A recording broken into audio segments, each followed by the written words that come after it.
Mike, I can't believe I even have to bring this topic up to you. Back in January, when Penn State hired Bill O'Brien, I'm going, are you kidding me? This is the best choice they could make. And then all the problems started coming up, and I kept thinking, well, this guy seems to be really pretty good at keeping that ship on the right path. He seems to be a pretty good captain. And then we get to see this offense, and this buzz is starting to go, because this offense is fun to watch.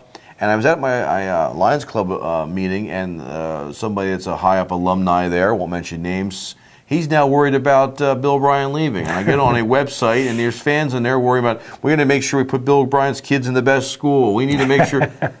It has changed, and it's not too far-fetched to think with what's going on. The man has a 9-year contract now because of the sanctions, but the NFL has to be seeing what he's doing with limited talent. He's got walk-on quarterback, a walk-on tight end, a third-string, fourth-string running backs doing this stuff.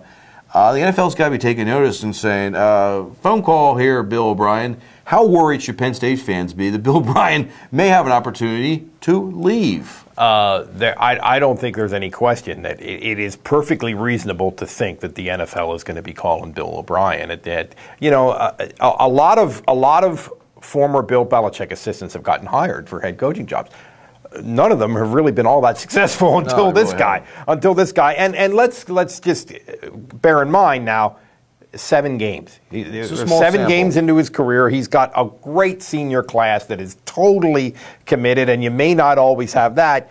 But on the other hand, some things have not gone great either in terms of, look at some of the people who left. It was not an automatic that Silas Redd was going to leave. It was not an automatic that Justin Brown was going to leave. It was not an automatic that Anthony Farrah was going to leave. I mean, you know what I'm saying. Right.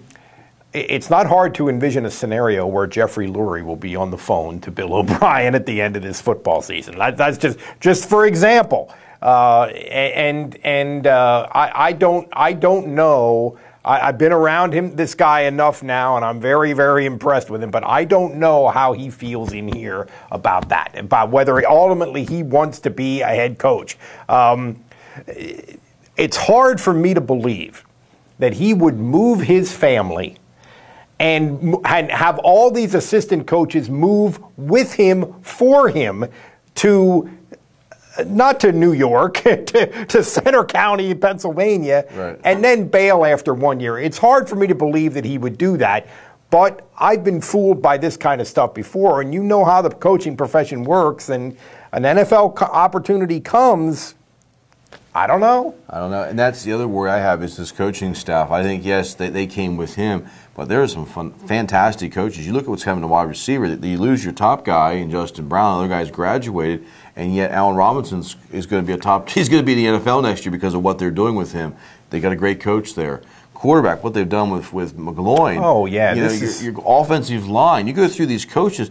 I'm afraid some of them may get opportunities too already. Well, I can't see Mac McWhorter getting an NFL opportunity. I can't. NHL job. I can't see that happening. Ted Roof, the defensive coordinator, has been a college guy his whole career. I mean, and again, these are not young guys for the most cases. So I don't see the key Vander Linden and Larry Johnson. I don't see them going to the NFL at this point in their careers. I mean, you just look at the individuals involved. I don't see that. So these guys have made a big commitment to him, and it would be amazing. Look at his. What are you thinking if you're his wife? And he says, honey, we're going to Jacksonville now. I mean, after 1 year, but let's say it is Philadelphia, and I'm torn because I do like the Eagles, and I like the Eagles and the Packers, but let's say it's Philadelphia.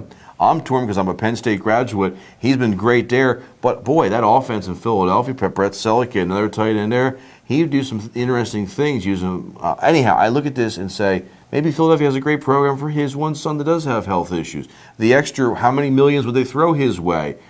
Is he set for life then?